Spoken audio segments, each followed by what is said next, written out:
Hey guys, welcome to the Massive Iron Channel. I'm Steve Shaw. In this video, I'm going to talk about why Dr. Mike Israetel and Paul Carter are wrong about the seated calf raise.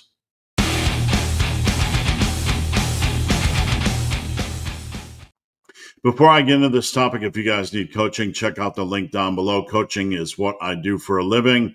I would love to help. All right, so over on Team Massive Discord, and you can find the link down below, someone this morning mentioned a video by Faz Lifts, and it was talking about how Dr. Mike Israetel was wrong about the seated calf raise.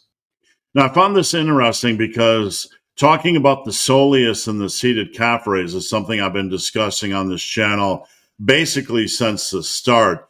The importance of the soleus when it comes to calf growth is exceptionally important, and it cannot be understated.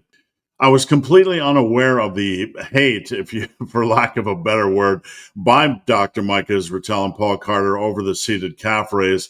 And I want to explain a little bit about my history with the soleus and the seated calf raise and give you some information that can equip you to grow your calves bigger. Now, before I get into the quotes, I want to backtrack a little bit. I believe it was 12, maybe 15 years ago where I first ran into the concept of training the soleus or focusing on the soleus for bigger calf size. I actually believe it was Paul Carter that made either a video or an article about this way back in the day.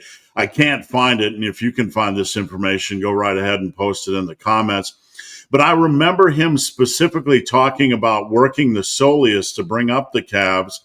And he talked about focusing on taking your time, pushing up by a couple of seconds, holding at the top, lowering controlled, holding at the bottom, and really focusing on good quality tension and progressive overload. Whether that exists or it's just a figment of fantasy in my mind, I don't know.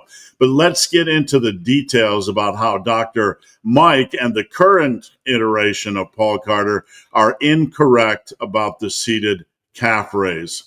Now, first off, let's set the table with the quotes. Dr. Mike Israetel, the seated calf raise just needs to go to the garbage for multiple reasons. We put it behind the barn, we take some kerosene and light it on fire. Apparently, not a fan. Dr. Mike actually has a video about the seated calf raise or about calf growth. I believe it's about 8 months old over on his Renaissance Periodization YouTube channel. All right, now we have wacky Paul Carter. He's wacky, in my opinion, because I can't keep up with his opinions. The seated calf raise is literally the most worthless piece of equipment in the gym in terms of how to grow the calf. So we have a lot of heat and a lot of hate from Dr. Mike and Paul Carter. Let's dive into some information because the point of all of this is simple. We want to help you build bigger calves. Now, again, I want to stretch. One of the things I've tried to teach over the years is the importance of the soleus when it comes to calf training.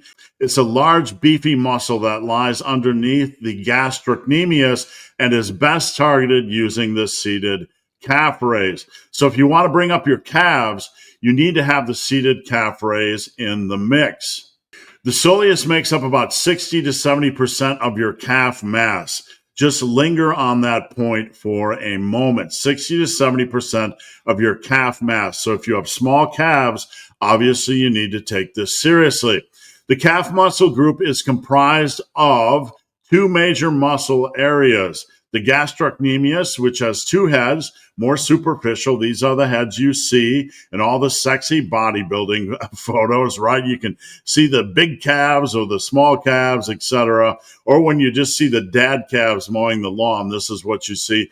And you have the soleus, which is deeper, broader, and flatter, and it is underneath the gastrocnemius.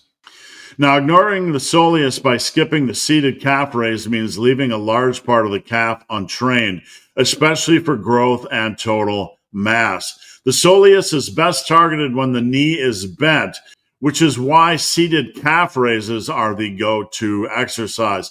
When the knee is bent, the gastrocnemius is shortened and contributes less.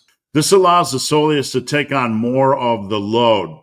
And finally, in general, the soleus responds best to moderate to high reps and higher volume due to its slow twitch dominance.